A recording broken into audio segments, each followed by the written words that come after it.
Hi, welcome to Anaprime Recap. You have a rare condition where your dreams can last for days, months or even hundreds of years.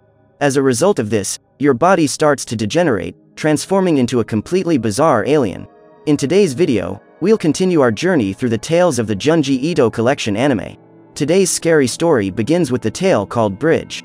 Kanako drives through the forest at night to reach the inner city. Her grandfather had passed away a year ago and her grandmother, Osode, lived there alone. The old woman had asked for a family member to visit her, as something had been making her scared lately. When Kanako arrives at the village, she parks her car and keeps walking until she comes to a bridge. She manages to see her grandmother's house on the other side of the river, but as she crosses the bridge she comes across an old man. The woman approaches and asks if he knows his grandmother. The man says yes and Kanako thanks him for visiting. She believes that the old man is her grandmother's friend and asks him to keep her company. However, when he raises his head, Kanako realizes that he was actually a ghost. The young woman runs to her grandmother's house and knocks on the door until, finally, Osode answers. Kanako quickly enters and locks the door. Then she asks her grandmother what was that creature outside the house. Osode then reveals that is her uncle, Kingaro. He had died when she was still a child. Since her husband passed away, every day, the soul of Kingaro and other villagers appears on that bridge. Looking out the window, Kanako could hardly believe what her eyes were seeing.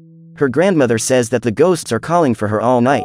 As a result, the old woman could barely sleep. Osode then asks her granddaughter to sit next to her, as she would tell a story from her childhood. She says she was born and raised in that house, so she spent her entire life there. Today, that village is almost uninhabited, but in the past many families lived there. At that time, there was a very strange tradition in that village. Every time someone died, the other residents went to the banks of the river to say goodbye. However, at Kingaro's funeral, something peculiar happened.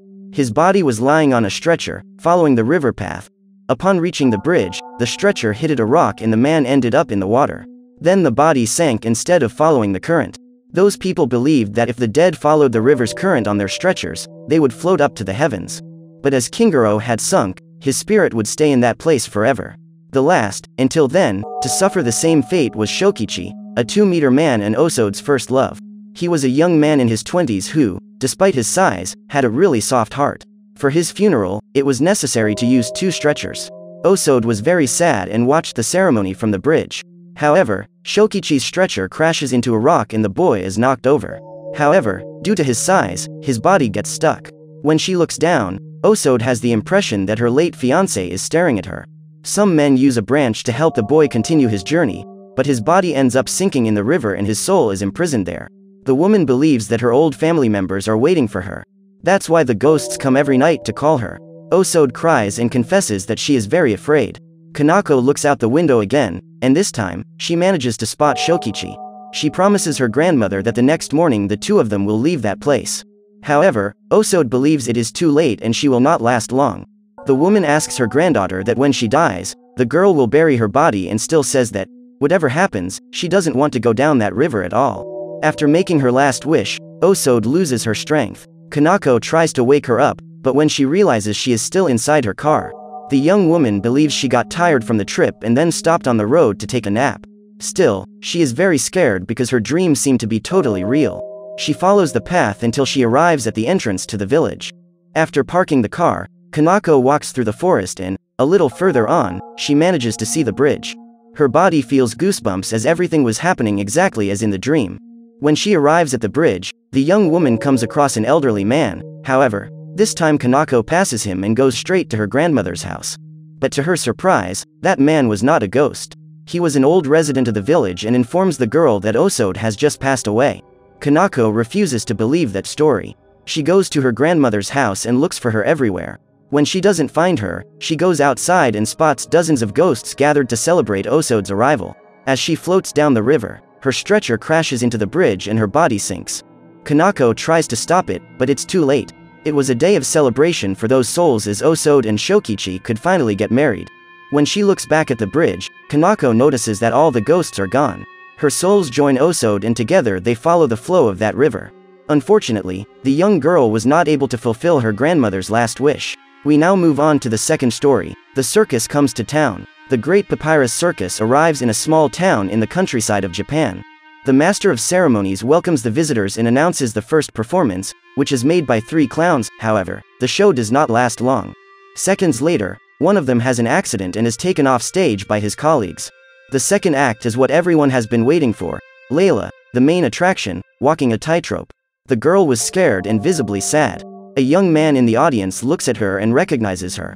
He remembers seeing her sitting in a city park and has been unable to get her out of his mind ever since. The same happens with the other young people who are watching the show. Even those who are seeing the girl for the first time can't take their eyes off her. Was it Layla's presence that drew them to that place? Well, the young woman makes it through and the show goes on. Now it's the turn of 3 tightrope walkers to cross the tightrope in a kind of human tower. There was no safety net to keep them from crashing to the ground. After a few steps, they become unbalanced and the fall is inevitable. After their bodies are collected, Joe, the knife thrower, takes his place on stage. His target will be a man in a blonde dress and wig. Joe throws several knives and hits the target correctly, making him the greatest performer in the circus. Joe then asks if he can now marry Layla, but the master of ceremonies says there are still a few knives left to throw. Joe then throws the next knife and it ends up in the opposite direction.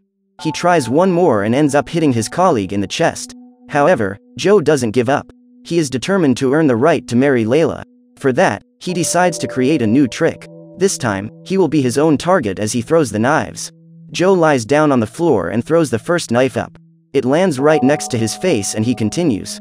He throws the second knife, but this time he had no luck. The object stabs his chest, causing him the same fate as his colleagues. The next performance is the fire breather, but the guy ends up getting burned during the performance and becomes barbecue. The lion tamer also takes the worst and is devoured by the lion.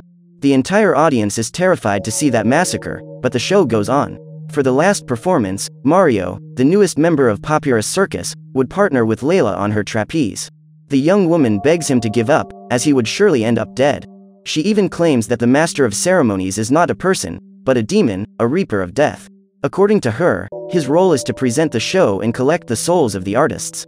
Layla claims to love the young man and doesn't want his life to be taken away like the others. He starts the show, but when he is swinging on the trapeze, the rope breaks and his entire body breaks when he reaches the ground.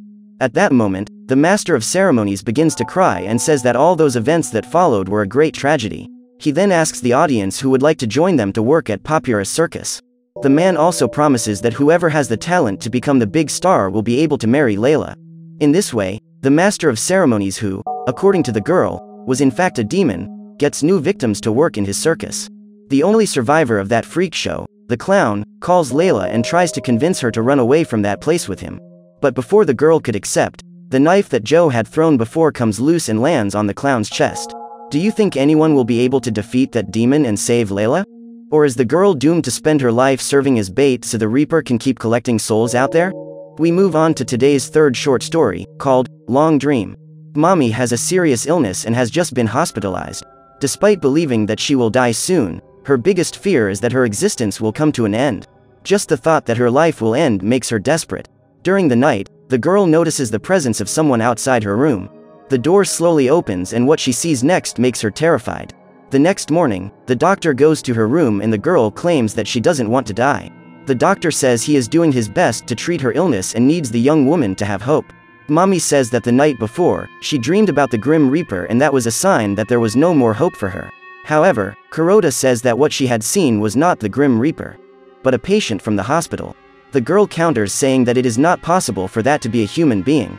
Later, while talking to his assistant, the doctor says that if that patient keeps wandering around the hospital, he will cause problems. However, it is understandable that in his condition, he is afraid to sleep. Both walk to his room and the assistant asks what the condition of that patient is. The doctor reveals that his name is Tetsuro Mukoda and he arrived at the hospital 2 months ago, claiming that he suffered from having very long dreams. He said he had been in this condition for a month, and the first time it happened, a single night's dream seemed to last 2 or 3 days. At first he thought it was all in his head, but as time went on the dreams became longer and longer. Mukoda began to confuse his dreams with reality and this was disturbing his personal life. So Kuroda decided to hospitalize him to monitor his sleep cycles and found that he was having serious seizures while sleeping. His brain activity indicated that, at that moment, he was in the deep sleep phase. When he was awakened, Mukoda did not remember where he was because, in his dream, a year and a half had passed. A few weeks passed and the situation only got worse. That night, his dream had lasted 10 years. The doctor claims that his team was committed to discovering the cause of those dreams, and the patient urges them to hurry up, otherwise his dreams could last more than 100 years. If it gets to that point, there is no other way than total madness. The duration of dreams seemed to increase exponentially. This even began to reflect on Mukota's physical appearance. The doctor finally arrives at his room and the boy, who was already looking like an alien, asks where he is. This was a common morning procedure. Kuroda introduces himself and explains that the young man sought him out 2 months ago. By doing so, Mukota remembers what happened. He asks where Mommy is and runs through the hospital looking for his wife. When he finally finds her, the girl is shocked and the doctors try to hold him down. At that moment, Mukota realizes that everything was just a dream and Mommy hadn't married him. Meanwhile, Mommy continued screaming desperately and stated that she didn't want to die. Kuroda comments that he had never seen a patient so afraid of death. As the days passed, Mukota's situation only got worse and, more, his appearance resembled a degenerating alien. Kuroda continued to accompany his patient, until one day his body completely fell apart. While researching the boy's remains, the doctor found some unknown crystals in his brain. He suspects this material is related to that man's endless dreams. Even after all that had happened, Mommy was still hospitalized. Kuroda goes to her room to pay a visit and asks how the girl is feeling. She claims that she feels better and reveals that lately, her dreams seem to be getting longer. Days later, his intern noticed that Mammy's illness was healing. However, her appearance was also being changed, as happened with the previous patient. Then, Kuroda reveals that he was using the crystals found in Mukota's brain to aid in the girl's treatment. His explanation for this is that since the girl is very afraid of dying, it would be a relief for her if she entered an eternal dream. Furthermore, he decided to use Mommy as the first guinea pig for his studies. His plan is to find a way to allow humanity to have infinite dreams. That way, no one would fear the end of their own existence anymore. So what did you think of this anime? Leave it in the comments below. And if you liked the video, like and subscribe for more anime recaps. See you next time.